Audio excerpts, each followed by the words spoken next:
So do you ever wonder what the world would be like if there was more forgiveness, empathy, compassion, and kindness?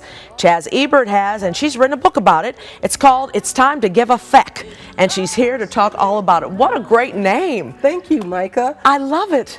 The publisher almost said, don't do it because people are going to have a hard time not saying the other word. Right. But this word is actually an acronym for forgiveness, empathy, compassion, and kindness. So I mean, that's just like we think it's a given, you know. Of course, everybody's going to be empathetic and kind, but not everybody is. No. This is kind of a reminder to do it, isn't it? It is a reminder, and I actually was writing this book during the pandemic, and to tell you the truth, I don't remember why I started writing the book because I was working on a different book, and then this one kind of it sort of formed itself because, you know, the E is, Roger always talked about empathy. Your husband, your late husband, Roger Ebert, yes, said that movies are a machine that generates empathy. So I say the E in the book stands for Ebert or empathy. Oh, I love it. And so as I was, when Roger at the end of his life,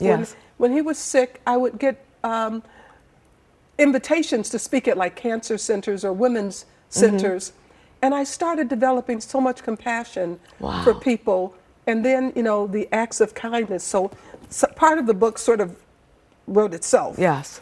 But at the end of the pandemic, I read what I wrote, and it was too fear-based. Oh. So I tore up some of the chapters and started all over again because I wanted to give people hope. Right. I didn't want to make them afraid.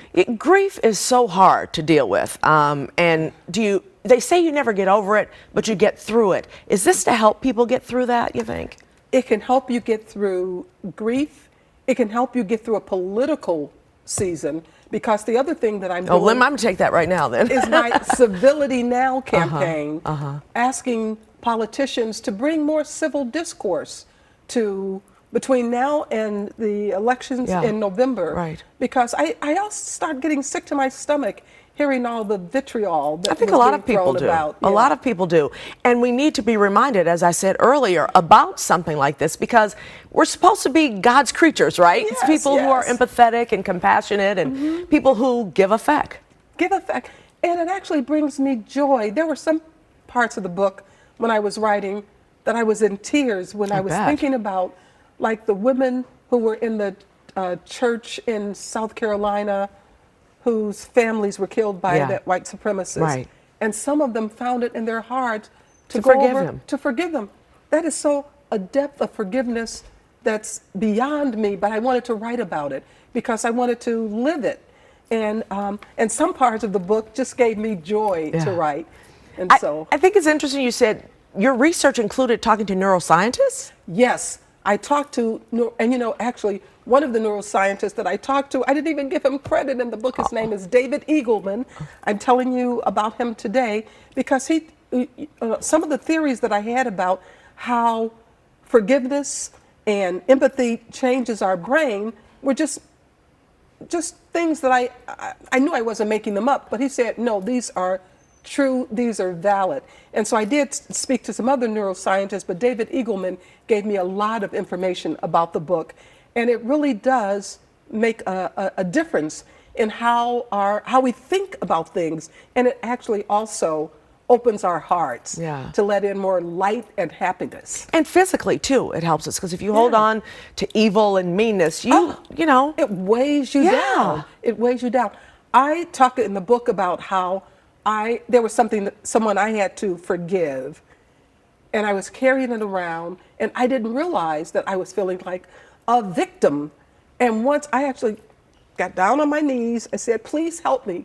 I don't want to carry this around anymore.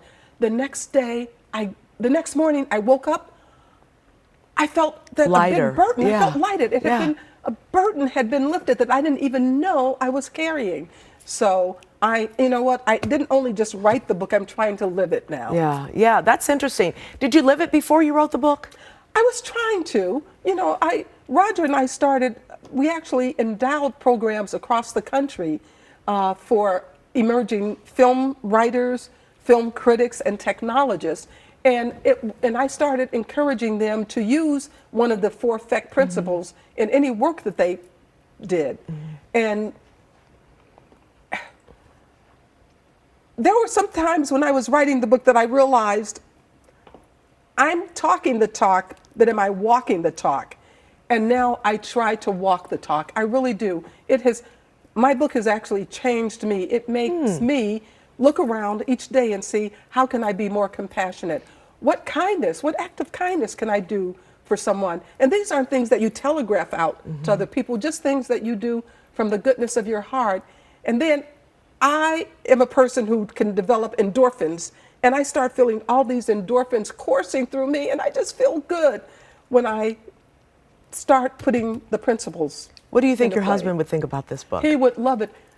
Okay, Micah, I don't want to get too woo-woo on you. Okay. But during the writing of this book, I know Roger came in and gave me a little push. Because Wow. there were some times I wanted to stop writing it.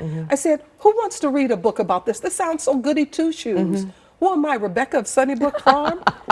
And Roger would come in and say, no, you keep going. You write It's this. phenomenal. It was, I know that he helped me. So. Chaz, thank you so much for joining us Thank to talk you. about this book. You can find more information on giveafec.com giveafec.com, and the book is also available on Amazon.